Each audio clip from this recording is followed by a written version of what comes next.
नमस्कार, वास्तु लिविंग में आप सभी दर्शकों का बहुत बहुत स्वागत। मैं हूं विकास नांगिया। दर्शकों, एक नया एपिसोड लिए हम हाजिर हैं हमारी वास्तु और फंग शुई कंसल्टेंट पल्लवी छल्लावाड़ा जी के साथ। आइए कार्यक्रम की शुरुआत में सबसे पहले उनका स्वागत करते हैं। पल्लवी जी, वास्तु लिविंग में आपका बहुत बहुत स्वागत। शुक्रिया। आज पल्लवी जी, मैं आपको बताऊं कि कुछ एपिसोड पहले हमने जब वाटर फ्रंट प्रॉपर्टी एपिसोड पर बातचीत करी थी, बहुत से दर्शकों के ईमेल्स आए, कॉल्स आए और उन्होंने अपने घर की थोड़ी विपरीत परिस्थिति बताई। उन्होंने बताया कि भाई हमारे घर के ना तो आगे वाटर फ्रंट है, ना ही बैकयार्ड में वाटर जैसी पोजीशन है, यानी पॉन्ड या जो मैन मेड पॉन्ड होता है या लेक या इस तरह का माहौल नहीं है, बल्कि पेड़ ज्यादा हैं। और उसको एक विषय अनुसार रखते हुए आपसे थोड़ी आज हम बातचीत करेंगे वुडेड प्रॉपर्टी, वुडेड एरिया कह लीजिए उसे, एंड वास्तु विषय पर। क्या कहेंगे हमारे आज के एपिसोड के बारे में, आज के विषय के बारे में?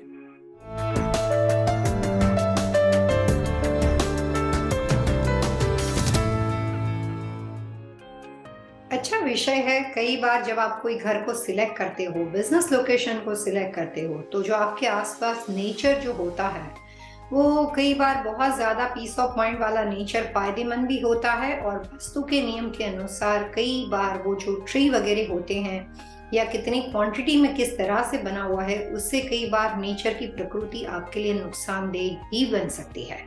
तो वुडेड एरिया की जितनी भी प्रॉपर्टी है उसके बारे में वास्तुशास्त्र रिलेटेड छोटी छोटी टिप्स की अगर आपको जानकारी है, तो आप अपने करंट घर में इस तरह के कोई भी प्रॉब्लम को फेस करते हो, तो कई बार हम एक्सटर्नल लैंड पे जाके उसको फोकस भी नहीं करते।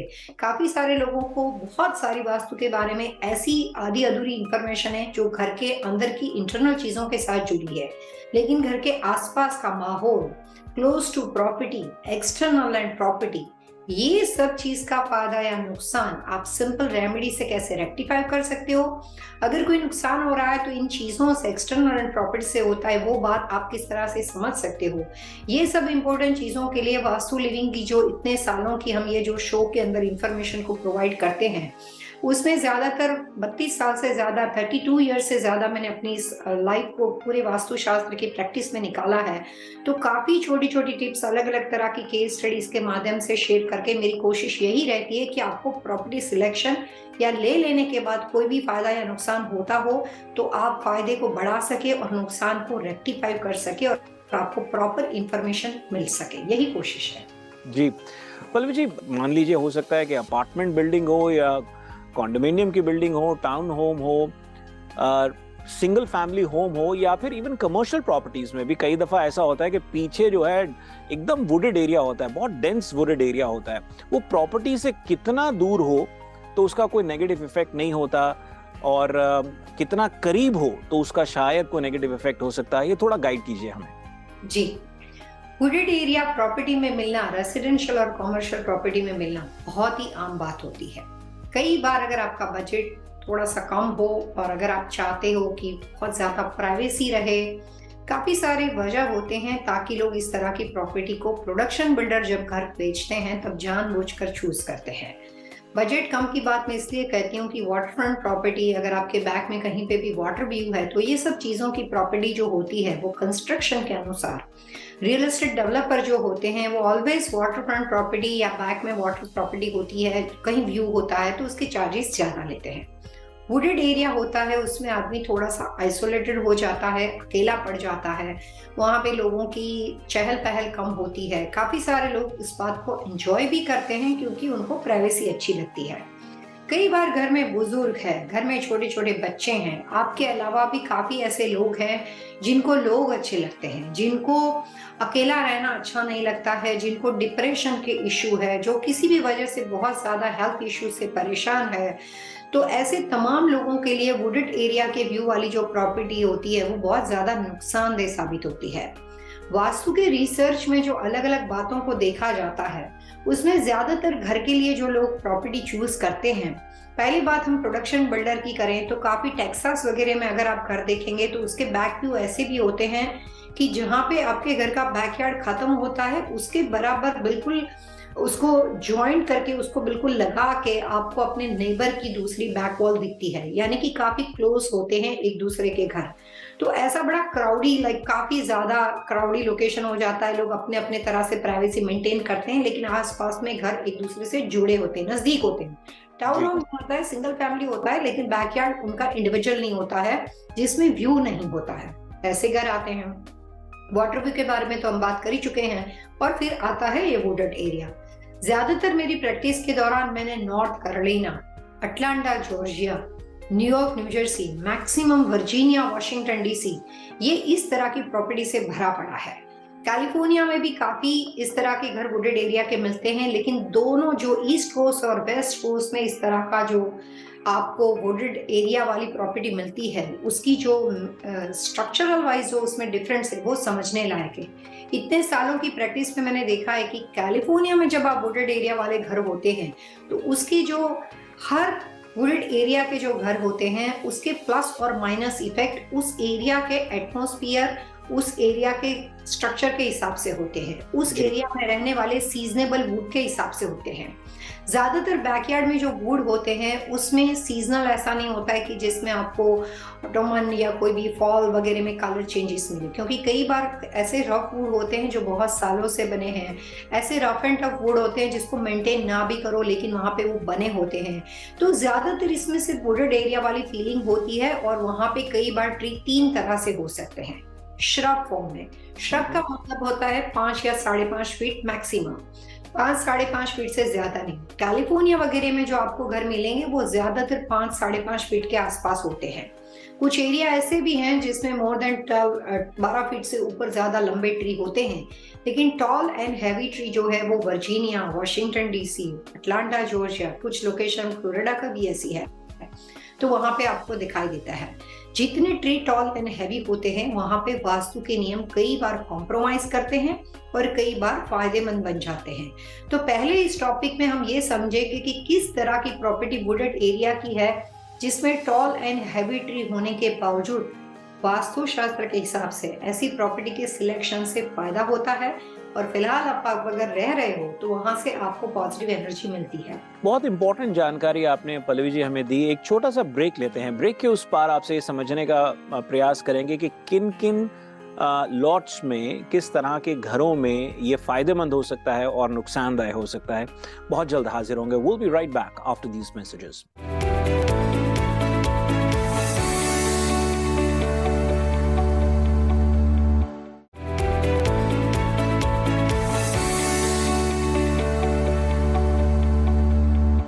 ब्रेक के बाद वास्तु लिविंग में आप सभी दर्शकों का एक बार फिर से बहुत बहुत स्वागत। मैं हूं विकास नांगिया।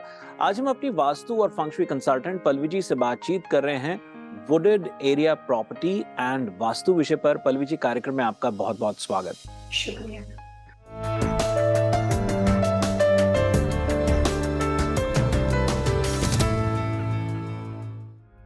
ब्रेक से पहले बातचीत आकर के थमी थी कि वास्तु कुछ ऐसी प्रॉपर्टीज को जो टॉल ट्रीज होते हैं और जो बहुत हेवी होते हैं, जो 12 फुट से ऊपर होते हैं, कई कई सिचुएशंस में वास्तु अनुसार वो लाभदायक भी हो सकते हैं। थोड़ा इसको और समझाइए, क्योंकि कहीं कहीं हो सकते हैं और कहीं नहीं हो सकते हैं। ये थोड़ा सा कंफ्यूजन हो रहा है मुझे। दोनों का डिफरेंस समझना जरूरी होता है। जी। तो वुडेड एरिया के अंदर जब कभी आपको प्रॉपर्टी सिलेक्शन का मौका मिलता है, और फिलहाल अगर अभी आप रह रहे हो तो आपको 2 बातों का ध्यान रखना पड़ेगा।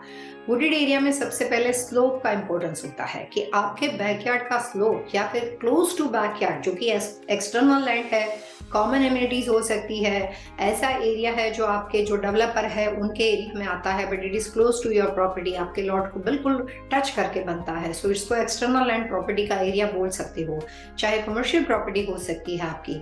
तो अगर वहां पे स्लोप का डाउन जाता हो और प्लस वो वुडेड एरिया पड़ता हो और वहां पे जो दिशाएं हैं वो नॉर्थ पड़ती हो, ईस्ट यानी कि पूर्व पड़ती हो, नॉर्थ यानी कि उत्तर दिशा पड़ती हो, नॉर्थ ईस्ट यानी कि ईशान दिशा पड़ती हो, और उस कंडीशन के अंदर साउथ ईस्ट यानी कि अग्नि दिशा पड़ती हो, तो ये चारों दिशाओं में रहने वाले तमाम लोगों को अलग अलग इफेक्ट होगी। मैं दोबारा कहना चाहूंगी कि वुडेड एरिया की प्रॉपर्टी में दो बातें हैं।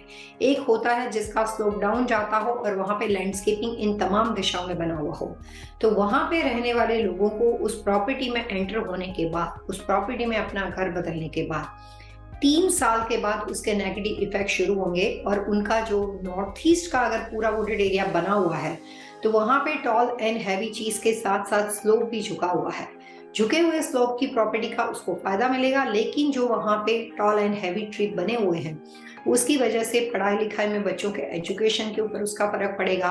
जो भी तरह की नई अपॉर्चुनिटी ऐसी प्रॉपर्टी में रहने के बाद आपने दूसरा घर बनाने के लिए सोचा है, एक से ज्यादा रियल एस्टेट डेवलप करने के लिए सोचा, तो वैसे ख्याल जो होते हैं, ऐसे ड्रीम प्रोजेक्ट जो होते हैं वो सिर्फ ड्रीम प्रोजेक्ट ही रह जाते हैं और उसमें आप ज्यादा अच्छा रियल एस्टेट डेवलपमेंट नहीं कर सकते हो। अगर नॉर्थ में इस तरह की व्यवस्था बनाई है तो 3 साल के बाद वहां पे रहने वाले लोगों को घर में हेल्थ इश्यू का, बहुत ही सीवियर हेल्थ इश्यू जिसकी वजह से एक तरह की बीमारी घर में आके बैठ गई और उसके बाद आप लगातार उसके साथ मेडिकल चीजों के साथ आपका डील करना शुरू हो जाता है, इस तरह के नेगेटिव प्रभाव देखने पड़ते हैं। ऑल ओवर इस तरह की प्रॉपर्टी से घर का मेंटली स्ट्रेस लेवल होता है। घर के परिवार के जो मुखिया होते हैं, पति पत्नी, सिंगल फैमिली, जो भी तरह की घर की व्यवस्था हो, सिंगल मदर हो, तो उनको वहां पे स्ट्रेस लेवल होता है, वो बढ़ जाता है और लगातार हेल्थ इश्यू की वजह से उनका जो मेडिकल में एक्सपेंस है वो बहुत ज्यादा बढ़ जाता है।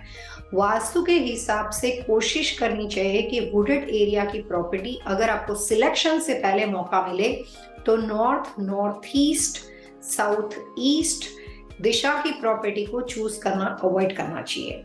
और ऐसी प्रॉपर्टी में अगर आपका ऑलरेडी घर बन चुका है और अगर आपके घर के बैकयार्ड के बाद if you have sufficient space, यानी कि डिपेंड करता है कि कितना डिस्टेंस पड़ता है, अगर आपके पास सफिशिएंट स्पेस हो तो आप लैंडस्केपिंग के माध्यम से, फैंस के माध्यम से और रिटर्निंग वॉल जो कि बहुत ही लो हाइट पे होगी, इसमें आपको 4 to 6 फीट नहीं बढ़ना है, बहुत ही लो हाइट पे लैंडस्केपिंग के माध्यम से आप अपनी करंट प्रॉपर्टी का वास्तु दोष फिक्स कर सकते हो। और प्लस अगर लो हाइट की प्रॉपर्टी का मतलब होता है कि व्यू आपका बना रहेगा क्योंकि आपकी फैन ज्यादा बड़ी नहीं है, तो उस कंडीशन में आपको प्लस कुछ प्रोडक्ट्स रेमेडी को भी अप्लाई करना पड़ेगा। यही बात हम रिवर्स कर देते हैं कि कुछ लोगों का ऐसा घर बना हुआ हो जिसमें स्लोप डाउन नहीं, सेम लेवल है, उनका लेवल बिल्कुल सेम पड़ता हो, उसी तरह का वुडेड एरिया बनता हो north east, north east and south east. तो इस कंडीशन के अंदर जितनी ईस्ट की प्रॉपर्टी है और स्लोप अगर डाउन नहीं जाता है उनको नुकसान नहीं होगा, उनका काम फिर भी चल सकेगा। लेकिन जो north, north east and south east की प्रॉपर्टी के बने हुए वुडेड एरिया के बैकयार्ड की जो पोजीशन है और सेम लेवल का बैकयार्ड है, तो वहां पे रहने वाले लोगों को सेम हेल्थ इश्यू से related problems and mentally stress level और फाइनेंशियल चीजों के साथ उनको हमेशा स्ट्रगल करने की बारी आ जाती है। और ये कॉमन वास्तु प्रिंसिपल के अंदर ये वास्तु दोष गहरा बन जाता है, जिसकी वजह से व्यक्तिगत रूप से अगर आपका इंडिविजुअल वास्तु देखा जाए फिर भी उसका फायदा वहां पे नहीं मिलता है। तो कई बार आप सिर्फ एक्सटर्नल लैंड पोजीशन की वजह से भी नुकसान का सामना कर सकते हो। जी पल्लवी जी, इन प्रॉपर्टीज के अंदर एक चीज और गौरतलब है कि जितने टॉल ट्रीज होते हैं उन ट्रीज की जो ब्रांचेस होती हैं वो भी बहुत ज्यादा स्प्रेड आउट होती हैं, उनका भी कोई खामियाजा, क्योंकि देखिए जितना टॉल होगा वो उतना ही जमीन के अंदर गहरा भी होगा और उसकी ब्रांचेस जो है मैंने देखा है कि 3-3, 5-5, 10-10 फुट तक दूर दूर तक फैली हुई होती हैं। कई कई जगहों पे वो नजर भी आ रही होती हैं और कई कई जगहों पे वो नजर नहीं आ रही होती, लेकिन वो ग्राउंड में एक लेवल पे नजर आने लगता है कि वो ब्रांचेस फैली हुई हैं, उनका भी कोई नेगेटिव इफेक्ट होता है? बहुत बार होता है कमर्शियल प्रॉपर्टी में वेटलैंड के अंदर इस तरह की चीजें देखने को मिलती है। अगर आपकी रेसिडेंशियल प्रॉपर्टी और बहुत साल पुराने वहां पे ट्री बने हुए हैं तो काउंटी के भी रूल्स होते हैं कि आप उस ट्री को टच नहीं कर सकते, और वो ट्री जो होता है वो उसकी जो जड़ें इतनी मजबूत होती है और उसकी जो ब्रांचेस होती है वो इतनी गहरी होती है कि आप उसको रिमूव भी नहीं कर सकते और वहां से काफी हैवी, वहां पे बहुत ज्यादा वेट बढ़ जाता है। ट्री का वास्तु शास्त्र में इसलिए इम्पोर्टेंट होता है कि ट्री की साइज पे डिपेंड करता है, लेकिन कई बार ट्री की वजह से, यानी कि टॉल और श्रब जो भी तरह के ट्री की साइज हो, 5 फुट या 5 फुट से ज्यादा बड़े ट्री होते हैं, जितने हो सके उतने पुराने ट्री होते हैं, उतना उसका वेट जो होता है वो बहुत बढ़ जाता है। तो अगर आपके घर की व्यवस्था इस तरह से बनी हुई हो, चाहे रेसिडेंशियल प्रॉपर्टी हो या कमर्शियल हो, रेंटल हो या आपकी खुद की हो, कि वहां पे आपकी प्रॉपर्टी के बैकयार्ड एरिया में एक्सटर्नल लैंड या आपके खुद के बैकयार्ड में इतने हैवी ट्री, इतने साल पुराने ट्री जिसको आप तोड़ भी नहीं सकते और आप उसको काट भी नहीं कर सकते, हमारा मन भी नहीं करता है, क्योंकि पर्यावरण और वास्तु एक दूसरे के साथ कनेक्टेड सब्जेक्ट है। तो अगर ट्री को काटने से भी बहुत तरह के नुकसान होते हैं, मैं इसमें आगे उसके रूल्स भी बताना चाहूंगी। मैं खुद भी प्रिफर नहीं करती कि कभी भी ट्री को काटने चाहिए, बट आप उसको ट्रिम कर सकते हो और बहुत सारे उपाय कर सकते हो, लेकिन उसकी वजह से कई बार कुछ दिशाओं में नुकसान होता है। पल्लवी जी, अब देखिए, पेड़ तो सभी को अच्छे लगते हैं, लेकिन अब अगर वो किसी प्रॉपर्टी के अंदर उन रूट्स का इंट्रूजन हो रहा हो, मतलब वो रूट्स अगर पहुंच रही हो और वो प्रॉपर्टी को ही डैमेज कर रही हो, तो ये भी समझना है कि भी एक तो उसकी वजह से भी, रूट्स की वजह से भी लैंड जो है थोड़ा सा अनइवन हो जाएगा, क्योंकि अगर वो जमीन से ऊपर नजर आ रही हैं रूट्स, तो वो थोड़ा सा अपने आप में एक डिफिकल्ट सिचुएशन है। ऐसे में क्या कहेंगे? कई बार ऐसा होता है कि जो लोग अपनी रेसिडेंशियल कमर्शियल प्रॉपर्टी पे इस तरह का एरिया, इस तरह की व्यवस्था देखते हैं, उनको एक बात और भी पता होती है कि जितना ज्यादा लैंडस्केपिंग क्लोज टू प्रॉपर्टी होता है, उसकी ब्रांच, उसके पत्ते अगर आपकी बिल्डिंग को टच करते हैं, या ट्री इतने गहरे हैं कि it's very close to property, तो आपको घर के इंश्योरेंस में, बिल्डिंग के इंश्योरेंस में, रेसिडेंशियल कमर्शियल प्रॉपर्टी में मुश्किल आती है, क्योंकि इंश्योरेंस पर्पज से भी इसको सेफ नहीं माना जाता है। बट यहाँ पे हम बात वास्तुशास्त्र के बारे में कर रहे हैं, तो कई बार जितना हम ट्री से नुकसान देखते हैं, उससे कई बार ट्री से फायदा भी होता है। अब वुडेड एरिया की जो वास्तु की जो पूरी सिचुएशन है, उसमें छोटी छोटी बहुत सारी समझने लायक बातें हैं। ट्री एक दूसरे के नजदीक कितने हैं, टोटली ट्री की क्वांटिटी कितनी है, डिस्टेंस, क्वांटिटी, कितने हैवी ट्री वहां पे किस रेडियस में, कितनी डिग्री पे आते हैं। सपोज किसी का बैकयार्ड घर के पीछे नॉर्थ में पड़ता हो, और नॉर्थ का बैकयार्ड होने के बावजूद भी नॉर्थ से लेकर 0 से 60 से लेकर 80 डिग्री तक अगर पूरे हैवी ट्री पड़ते हो, यानी कि जो लोग डिग्री को समझते हैं वो मेरी बात आसानी से समझ पाएंगे। सिंपल अल्फाज में नॉर्थ और नॉर्थ ईस्ट दोनों एरिया को कवर करते हुए सारे आपके पास काफी पुराने, टॉल एंड हैवी ट्री हो, तो उस कंडीशन में उस प्रॉपर्टी में रहने वाले जो घर के परिवार के मेंबर्स होते हैं, वो बहुत ज्यादा खुशहाल लाइफ नहीं जीते हैं। उनकी लाइफ में इतने सारे प्रॉब्लम्स, चैलेंजेस आ जाते हैं कि वो एक दूसरे के साथ उसी सब चीजों को फिक्स करने में अपनी लाइफ और अपनी एनर्जी वेस्ट करते हैं, और उनके साथ लगातार इश्यू बने रहते हैं। अब यहाँ पे बात ये होती है कि अगर आपके घर के पीछे ऐसी व्यवस्था है जिसमें आपके पास टॉल एंड हैवी ट्री है, लेकिन सेम लेवल है, यानी कि स्लोप डाउन नहीं है, सेम लेवल है। आपका घर का बैकयार्ड वेस्ट यानी पश्चिम, साउथ वेस्ट यानी नैऋत्य, अगेन नॉर्थ वेस्ट यानी कि वायव्य, साउथ यानी कि दक्षिण दिशा का बना हुआ हो, तो ऐसी तमाम प्रॉपर्टी में साउथ में हमें ज्यादा टॉल एंड हैवी ट्री नहीं चाहिए, लेकिन वेस्ट एंड साउथ वेस्ट की प्रॉपर्टी में इस तरह की चीज घर के रहने वाले लोगों के लिए ब्लेसिंग का काम करती है। उनका वास्तु कई बार अपने आप पॉजिटिव रिजल्ट देता है। काफी बार लोगों की लाइफ में ये आता है कि मैं फला फला को जानता हूँ, दे आर एक्स्ट्राऑर्डिनरी सक्सेसफुल, उसको तो वास्तु का आइडिया भी नहीं है, वो डिफरेंट रिलीजन से बिलोंग करते हैं, तो उनको इतना प्रोग्रेस, इतना सक्सेस कैसे मिलता है। एज अ कंसल्टेंट होने के नाते मैंने अपनी प्रैक्टिस के दौरान ये देखा है कि आपको किसी चीज की जानकारी हो या आपको किसी चीज की जानकारी ना हो, लेकिन जो वास्तुशास्त्र के नियम होते हैं वो हर एक व्यक्ति के ऊपर इक्वल अप्लाई होते हैं। अगर आपके पास नॉलेज है तो आप उसका लाभ उठा सकते हो, अगर आपके पास नॉलेज नहीं है तो जब तक परिस्थिति सही दिशा में है उसका बेनिफिट मिलेगा।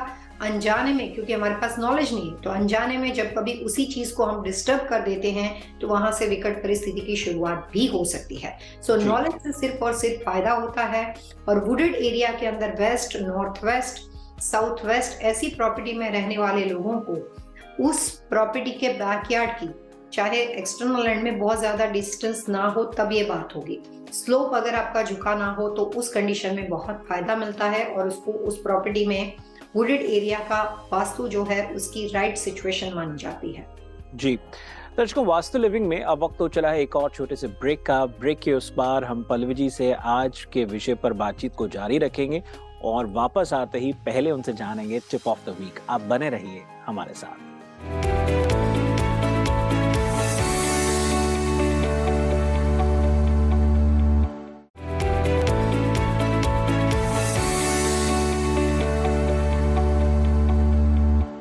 स्वागत आप सबका एक बार फिर से। आप देख रहे हैं वास्तु लिविंग। आज हम अपनी वास्तु और फंग शुई कंसल्टेंट पल्लवी जी से बातचीत कर रहे हैं wooded area property and vastu विषय पर।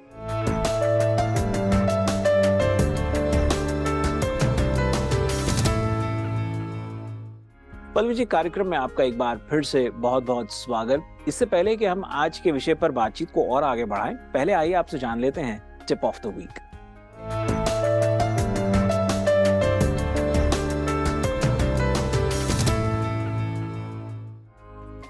फिलहाल हम वुडेड एरिया के बारे में बात करते हैं। अगर इस प्रॉपर्टी के साथ फिलहाल आप किसी भी वजह से रेजिडेंशियल या कमर्शियल प्रॉपर्टी के साथ अगर आप जुड़े हुए हो और फिलहाल उस प्रॉपर्टी की वजह से कोई भी समस्या क्रिएट हो रही है, तो मैं सिर्फ ये कहना चाहूंगी कि प्रॉपर्टी का फ्रंट यार्ड जो है, लैंडस्केपिंग की रेमेडी के लिए, वास्तु दोष के लिए सिर्फ लैंडस्केपिंग की रेमेडी को ही अप्लाई किया जाता है। तो फेंस के माध्यम से आप इस तरह की प्रॉपर्टी के प्रॉब्लम को सॉल्व कर सकते हो।